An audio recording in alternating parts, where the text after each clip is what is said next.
Então, vamos lá.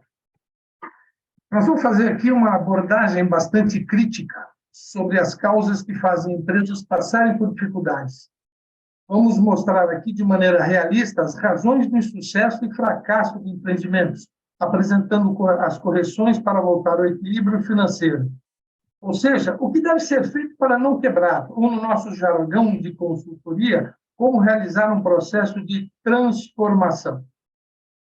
Com experiência e depois de muitas empresas em dificuldades, aprendi que o papel do consultor não é passar a mão na cabeça do empresário, nem muito menos corroborar práticas danosas.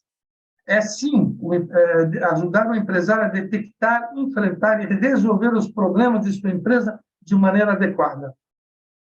Nós não analisaremos aqui, de maneira profunda, as ferramentas de gestão, técnicas e práticas utilizadas para tirar a empresa da crise, pois isso é assunto extenso para outras tantas palestras. Aqui vamos começar. Quais são os motivos que levam uma empresa ao fracasso? Eu listei alguns aqui. Concorrência, medos, sucessão, governo, impostos, condições climáticas, fornecedores, hábitos dos clientes, economia do país ou do mundo, colaboradores, sabotagens, bancos, credores chineses, falta de apoio do governo, falta de dinheiro, sócios, dólar, recessão, inflação, deflação, petróleo, importações, exportações, um plano de negócio mal feito, mercado, fraudes, investidores.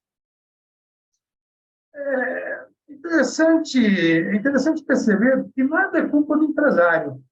Os culpados são sempre os outros.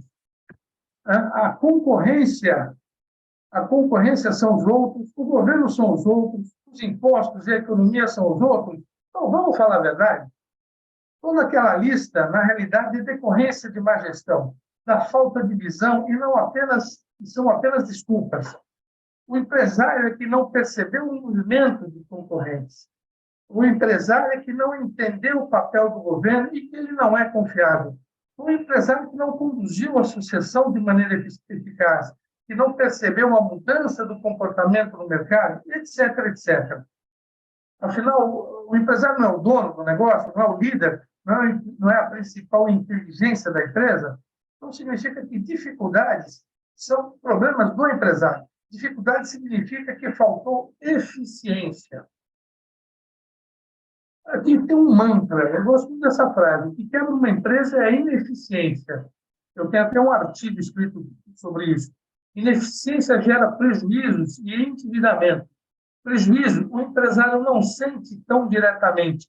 Empresas podem viver anos com prejuízos constantes sem quebrar, enquanto que o endividamento sente-se na pele diariamente. O prejuízo é surdo-mudo, enquanto o endividamento fala alto, incomoda muito e consome o caixa. Isso é um mantra. Tá? E o que é endividamento? O que a gente chama de endividamento tóxico. É o financiamento da ineficiência. Vamos entender uma coisa aqui. Você, empresário, tem uma oportunidade de compra de uma matéria-prima, de um fornecedor que está te oferecendo um lote bacana, um preço legal, um prazo bacana, mas você não tem dinheiro para comprar essa matéria-prima. Então, você vai ao mercado e toma dinheiro e compra essa matéria-prima. Essa matéria-prima vai se transformar em vendas. Vendas são ativos e esses ativos pagarão esse endividamento. Outro exemplo. Você quer comprar uma máquina que vai melhorar a eficiência da sua empresa, vai aumentar a sua produção, mas não tem dinheiro. Você vai ao banco, toma dinheiro, esse dinheiro gerará novas vendas, que são ativos que pagarão esse endividamento. Mas e se você for tomar dinheiro para tampar buraco de caixa? Não gerou nenhum ativo. Você não tem como pagar esse empréstimo. E aí que ele se torna um empréstimo tóxico. E como você ser eficiente? Como você manter a eficiência da sua empresa? São apenas 6 fases de transformação. A primeira delas é a obsolescência. Obsolescência é quando paramos no tempo, não percebemos ameaças que nos cercam e não planejamos mudanças em nossa maneira de ser, agir, pensar, nós não mudamos nosso produto. É ficar parado no tempo, aplicando soluções do passado para problemas atuais.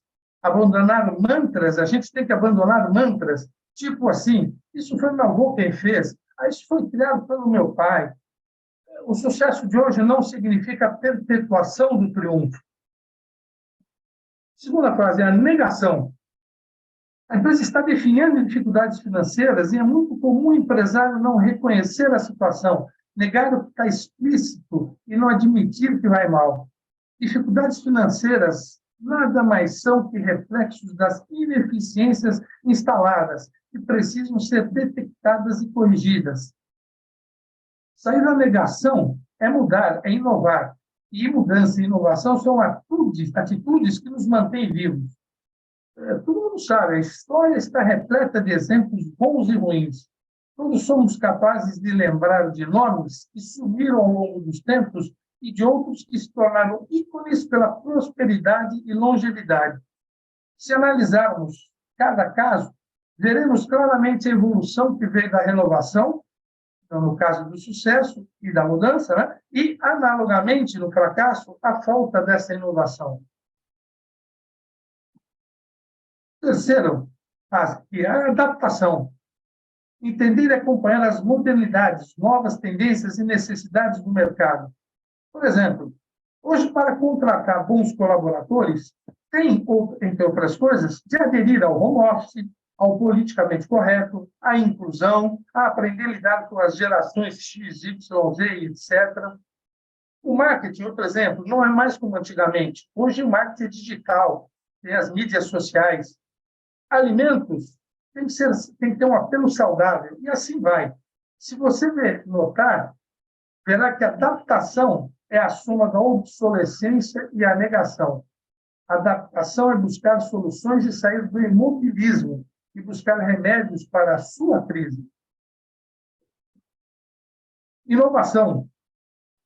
Aqui a foco fala de tecnologia, painel de um carro projetado no para-brisa, né? Mas o que quero dizer aqui mesmo é buscar processos de inovação. Processo de inovação não precisa ser apenas a busca de tecnologia. Podem ser processos, por exemplo, terceirizações, permitir que terceiros façam melhor e mais barato aquilo que não temos competência, ou que não é o nosso core, ou para a redução de uma estrutura, ou para a redução de custos dos problemas. Por exemplo, os processos secundários que temos na nossa empresa. Tem empresas que têm uma verdadeira transportadora dentro, tem uma fundição de peças, uma pintura.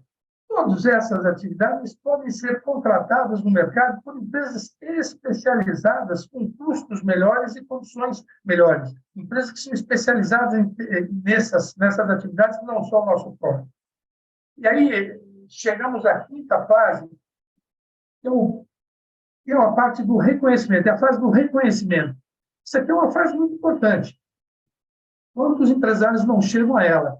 É quando o empresário finalmente reconhece seus problemas e sua incapacidade de resolver tudo sozinho. Ele sai da fase de negação e procura ajuda. Costumo dizer que não existem super-homens capazes de saber tudo, cuidar de tudo, da parte do financeiro, da produção, do comercial, do RH, da logística. Nós não temos conhecimento para entender de tudo, e muito menos capacidade física para tratar de tudo. Cerque-se de uma boa equipe. Não hesite em contratar especialistas quando necessário. Jorge Paulo Lemann, Ambev, todo mundo conhece, escreveu, ele não disse só, ele escreveu no livro dele que ele jamais contratou alguém que fosse pior que ele. Ele sempre contrata gente melhor para trazer novidades, arejar ideias. Né? E eu, aqui na minha humildade de consultor, tenho uma frase que eu digo muito aos empresários. Se você é a única inteligência em sua empresa, sinto muito dizer, mas você está limitado ao tamanho da sua capacidade de trabalho e ao tamanho do seu conhecimento. Não quero dizer aqui que o empresário seja um incompetente, pelo contrário. Esse país ser empresário é sinônimo de herói. Afinal, foi ele quem criou a empresa, quem fez tudo. Só que o mundo muda, o mundo mudou e exige conhecimentos que ele não tem. Ele não é um super-homem e precisa ter conhecimentos já que muitas vezes é caro e difícil para ele adquirir. Dá uma ressalva aqui. É fácil falar isso para empresas grandes e multinacionais, né? Mas e quando se fala em pequenos e micros empresários? Não muda nada. É só a mudança das fontes para buscar conhecimento. Existem por aí os SEBRAES, o SEBRAE, né? As associações comerciais, conselhos regionais, que ficam fazendo, ministrando cursos, dando palestras e colocando à disposição conhecimento. Basta o empresário querer buscar, o micro e pequeno empresário quererem buscar isso. A última fase, que mais eu gosto, que é o autoconhecimento. Implantar sistemas de gestão e de controles. Implantar uma DRE dentro da empresa, começar a usar a DRE, uma demonstração de resultados. Implantar um fluxo de caixa e começar a usá-lo. Planejamento estratégico, fazer um planejamento estratégico, orçamento, né? Usar alguns KPIs. Mas o quadrinho aqui, em especial, diz o seguinte, que durante a Segunda Guerra Mundial, os oficiais americanos perceberam que os aviões que conseguiam voltar das batalhas aéreas chegavam com muitas perfurações em sua fuselagem. Pensaram esses oficiais que seria muito importante, então, reforçar essas regiões atingidas pela artilharia inimiga para tornar os aviões mais fortes. Porém, os fabricantes, conhecedores de seus produtos, perceberam que os aviões que não voltaram certamente por aqueles atingidos em áreas diferentes e vitais, e eram, então, as áreas que realmente deveriam ser reforçadas. Não tem como gerir uma empresa sem conhecimento de seus custos, de suas despesas, saber se está tendo lucro ou prejuízo, se seus produtos têm margem de contribuição, sem saber com antecedência o que tem que ser pago. É muito difícil. Isso, para mim, é viver perigosamente. Muito bem. E como identificar se essa empresa está indo mal, está ineficiente e indo em direção à falência? Como perceber se precisa de um processo de gestão ou transformação? Basta que você comece a analisar e veja se você tem alguns destes sintomas. Primeiro, que sua empresa está bem financeiramente, está faltando dinheiro e há dificuldades de comprar matéria-prima na velocidade ideal para entender os pedidos, as vendas estão em queda. Vamos observar um pontinho aqui importante. Se você tem em sua empresa um lead time de 10 dias, significa que você pode vender ao seu cliente 3 vezes no mês, no 10º dia, no 20º e no 30º dia. Mas se você, com dificuldades financeiras, começa a atrasar a compra de matéria-prima e, consequentemente, atrasar a produção, esse lead time vai subir para 12 dias, 13 dias, já não vende mais 3 vezes para o cliente. E se esse lead time subir para 15 dias, 16 dias, você já não vende, você vai vender no máximo uma só. Pagar a folha é um pesadelo mensal. Fábrica tem constantes paradas, retrabalhos, erros de produção. Fornecedores já não atendem mais, você já deve para todo mundo, está cheio de restrições cadastrais que ninguém mais quer vender para você. Só à vista, né? Ou antecipado, melhor dizendo. O endividamento está grande, os bancos e credores estão pressionando. O empresário passa a permanecer à espera daquele pedido ou dinheiro salvador que nunca chega. Passa a pensar que as habilidades já não são suficientes para trocar o dia a dia. O distintivo aí do super-homem. Ele não é um super-homem para poder administrar isso tudo sozinho. Ele não sabe mais bem o que está acontecendo e tem dedicado muito mais atenção ao financeiro, na busca do dinheiro, do que a todas as outras áreas. Mas alguns sintomas, esses são talvez os mais graves, né? Bloqueios, bacenjúdias, expulsões judiciais. Você está fazendo caixa para pagar a folha no dia 5, no dia 3, no dia 4, cai um bloqueio do Banco Central, tomando recursos, se você tem conta corrente, por conta de execução judicial de um credor. Duplicar as pilhas, planejamento, você está no desespero, começa a emitir papel frio contra seus clientes. Perda de clientes, natural, você começa a perder clientes que não começam mais a atender, clientes no prazo correto, na data correta. 13º salários, obrigações trabalhistas, impostos, nada mais disso é recolhido. Colaboradores estão insatisfeitos. você não precisa ter todos os sintomas, bastam alguns desses sintomas, tá? Para você ser candidato à quebra. Só que antes de quebrar, eu apresento isso para o meu cliente, sempre para ele, a dinâmica da falência. Você sabe como foi a falência? De duas formas, aos poucos e então de repente. O que eu quero dizer com isso? A empresa vai definhando aos poucos, sofrendo, até que um dia ela trava. E como que ela trava? Trava pela falta daquele dinheiro importantíssimo. Por exemplo, amanhã vence a conta de luz e a terceira vencer. Você sabe que essas empresas de energia elas não cortam com duas vencidas, pelo menos normalmente não cortam com duas vencidas, mas na terceira vencida eles cortam sem dó. Se você tiver o corte de luz, para renovar, para religar essa luz, você tem que pagar não só pagar as três vencidas. Se está difícil pagar uma, imagine pagar as três, com mais multas, juros e taxa de religação. Outro exemplo também, amanhã vence a folha, e se você não pagar a folha, os funcionários simplesmente param. Como é que você funciona com a fábrica parada? Né? O que eu quero dizer é que esses sintomas geram para a empresa uma agonia. E essa agonia é igual a uma tortura. O torturado sofre, sangra, agoniza e, por fim, acaba morrendo. É uma triste analogia, mas é a verdade. Então, a gente fala ao empresário dessa maneira contundente para ele acordar e sair da negação. Nós mesmos, seres humanos, às vezes precisamos de um chacoalhão ou levar porrada para acordar. Lembra-se do que eu falei no início, a minha missão não é passar a mão na cabeça do empresário, sim mostrar para ele a realidade. Né? Muito bem, e como sair desse caos? Como sair dessa loucura? Como sair? Como se faz para salvar uma empresa? Se existe uma fórmula, ela pode ser resumida e plantada numa única palavra: mudar.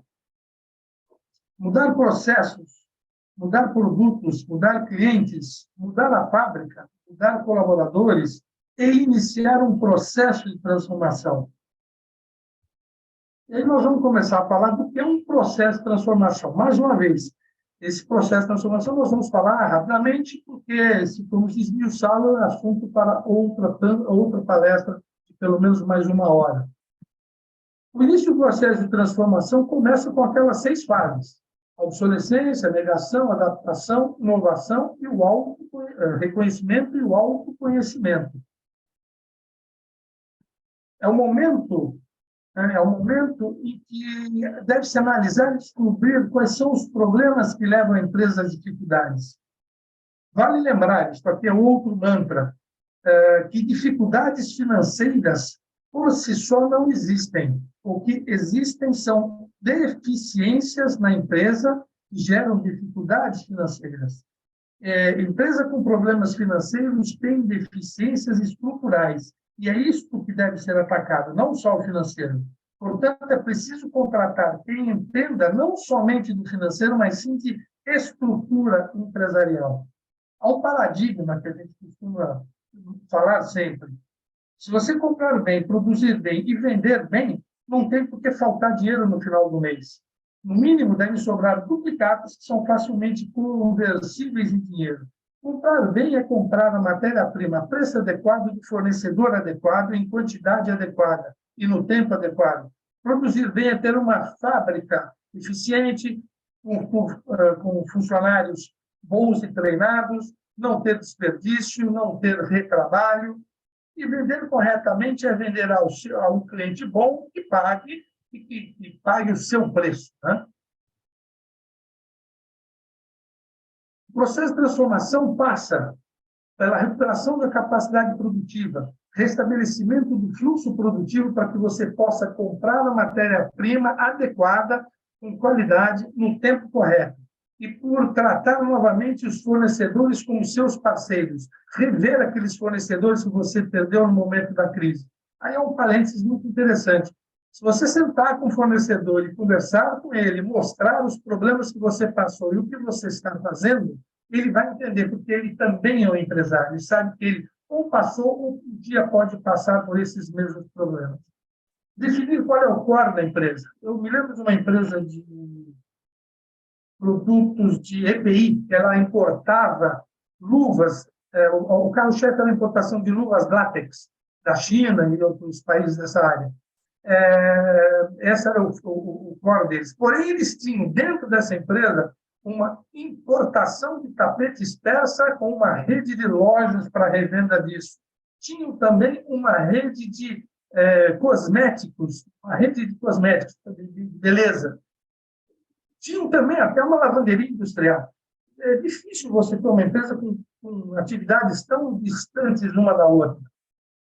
Recuperação de clientes. Depois que você recuperou a sua capacidade produtiva, bate nos clientes de volta e conta a mesma história. Olha, eu estava com problema, eu tive isso, tive aquilo, estou voltando agora, estou em condições de te atender de novo, na mesma condição que antes você tinha.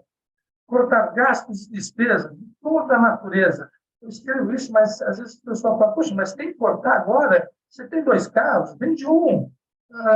Você tem crianças na escola, cara, vamos para a escola mais barata. Não adianta, você tem que começar a cortar. Negociar passivos, desimobilizações, terceirizações, tudo isso para melhorar o fluxo de caixa. Quadro funcional, colaboradores, diretores e gerentes. Aqui eu falo da teoria 20-70-10. Teoria não é minha, mas a gente aplica em toda a empresa. Em toda a empresa, você tem 20% das pessoas que lá estão, que são as que emanam as ordens, que ditam as regras, que fazem, que comandam a empresa. Você tem 70% que são os trabalhadores, o pessoal que trabalha, se engaja, quer ver o futuro da empresa e está lá trabalhando.